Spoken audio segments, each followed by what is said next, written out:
est considérable. Attention, une passe de but, il va s'ancrer. Incroyable, et quelle reprise et l'ouverture du score par Djabout, je suppose. Il a l'habitude de claquer ce genre de ballon, et quelle passivité incroyable. C'est le numéro 23 qui a inscrit. C'était joli de la part de la JS Kabylie. Bien évidemment, Nassim Yetou, un garçon qui carbure pleinement ces derniers temps. En tout cas, Nassim Yetou, l'ancien joueur de l'USMA du Mouloudia de Béjaïa, qui ouvre le score Télémoubia après 4 minutes de jeu. Un coup dur pour cette défense de Louis Dadi qui a fait preuve d'une passivité incroyable. Passivité énorme. Aujourd'hui, je peux vous dire que le CRB est dos au mur parce que... Et on voit cette bicyclette, pardon Ahmed, cette hésitation, il s'en va dos au but, une bicyclette derrière pour claquer cette balle de but. Et on revoit cette tentative d'abord de Farhani, elle a été mal repoussée par la défense de Louis Dadi. On revoit Farhani avec son pied gauche, il va buter sur le numéro 13 de Louis Dadi. La balle qui revient comme elle vient, c'est ce qu'on appelle de l'opportunisme. Oui, de l'opportunisme, mais c'est très très bien joué de la part de Yetou. Il n'avait aucune possibilité que de jouer cette bicyclette. Tant mieux pour la JSK. Belaïli sur ce coup franc qui va prendre son élan, il lève la tête, il va se positionner bien évidemment. Et c'est toujours Ikité qui prend en marquage individuel Naamani ce corner. Ce sont les consignes de Aïd Joudi, un vieux renard. Tout à fait. Belaïli, lui qui revient de blessure, faut-il le rappeler. C'est joué rapidement, c'est bien vu, et l'égalisation. Oh, je le disais, Malik Aslah qui s'est fait surprendre assurément par ce coup franc de Belaïli et ses côtés en tous les cas, et la chambre à portée de chambre de supporters Belouis Dadi et Salari qui va remercier le ciel sur cette égalisation. Je l'avais dit, ça pourrait être dangereux, Ahmed Lalibi. Dangereux, comme je le dis souvent, Mohamed. Les balles arrêtées ont toujours été une arme supplémentaire dans le football actuel.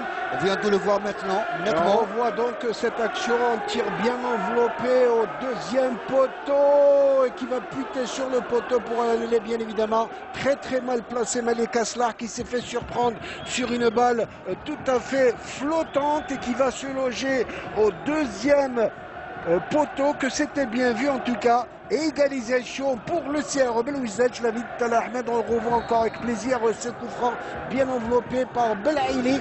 Personne. C'est un peu le défaut de nos équipes, surtout lorsqu'elles évoluent en déplacement. Attention, encore un cadeau pour la défense, attention, ça va être le but.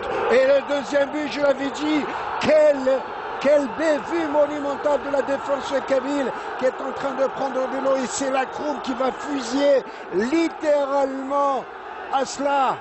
Oui, j'avais dit que l'axial qui comprend, enfin le duo axial entre Abdet et Saadou doit faire très attention à ce Lacron parce qu'il est vraiment imprévisible. Il est très bon quand il se retrouve tout seul face au but. Il a un très bon frappe de balle côté gauche. Et là, il vient de marquer un deuxième but très très important pour le CRB qui n'en revient pas. Une balle qui va fuser sur le poteau droit pour s'en aller mourir. Regardez, que d'espace au niveau de la section centrale. Et je peux vous dire que sur cette balle, cette fois-ci, il ne pouvait absolument rien. Le gardien Aslah.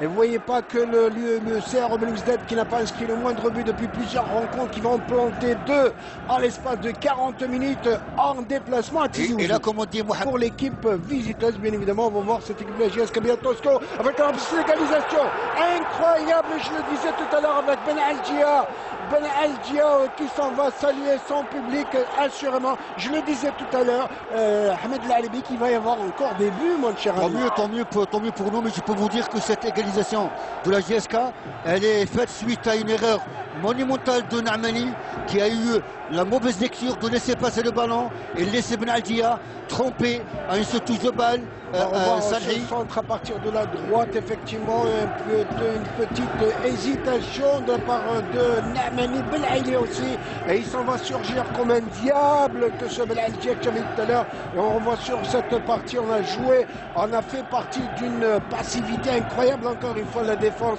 et je peux vous dire que ça, il ne pouvait absolument rien de cette balle raclée comme une balle de ping-pong comme par Belaïli qui va placer, on connaît